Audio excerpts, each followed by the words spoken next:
So the once vaunted Minnesota Fighting Vikings Zimmer Hellfire defense has been shredded versus the run through two games by the average Aaron Jones. Yeah.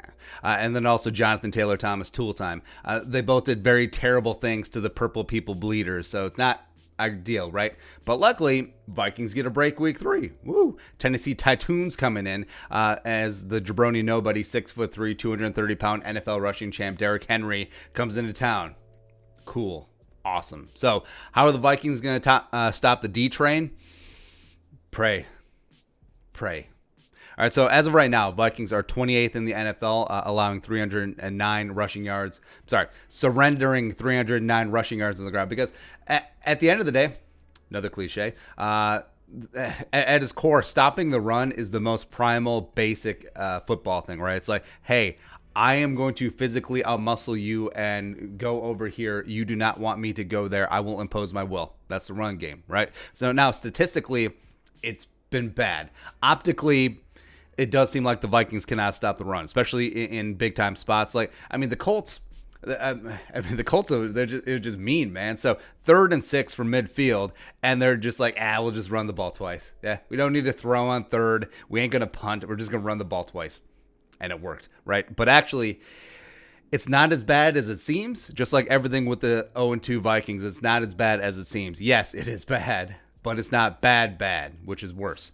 So the Vikings are averaging 4.3 yards per carry allowed on the ground, which is 14th best in the NFL. Vikings last year, for frame of reference, were 19th in the league. They were 8th and 5th the previous 2 years before that, respectively.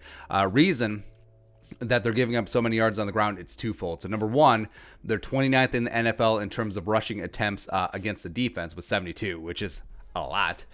Game script is a major part of that. Packers got up early, Colts got up early, and then just pounded the rock and drained the clock. Number two, a lot of the yards are getting racked up late in the game when the tired defense is stuck on the field.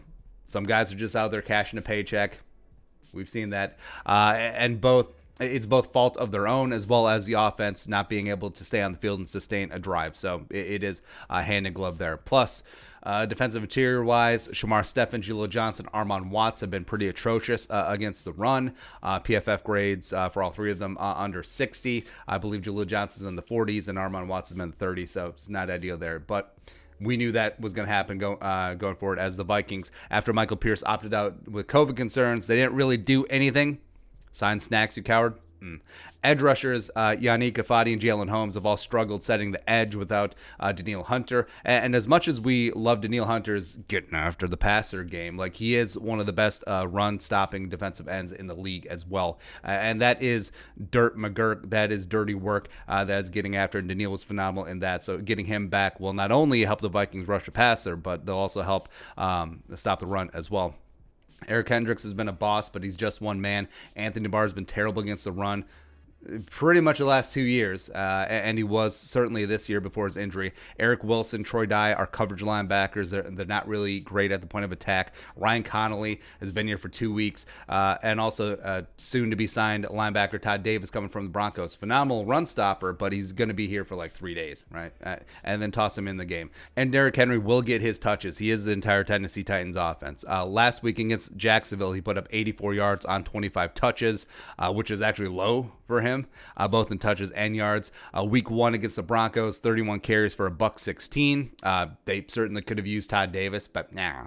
Also, he single-handedly won the Titans 2 playoff games. So he had 30 carries for $195 against the 1-seed Ravens in the upset in the divisional round playoffs.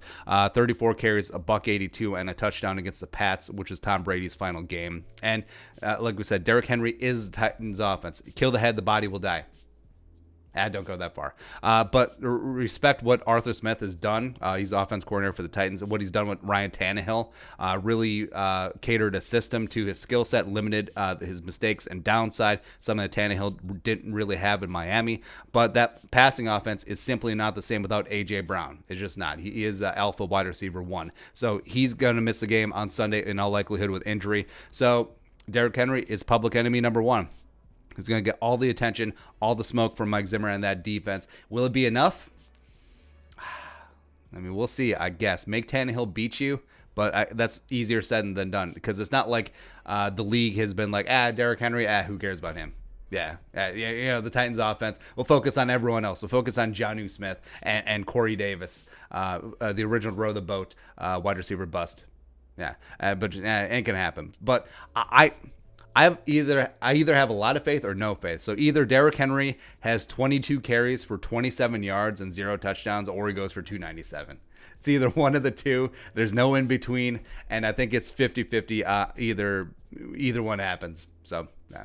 But your thoughts? How are the Vikings going to stop Derrick Henry on Sunday? Let us know in the comment section below. Subscribe for daily Vikings takes. If you want to support the work, pull some in the Venmo. But until next time, Skull, production value.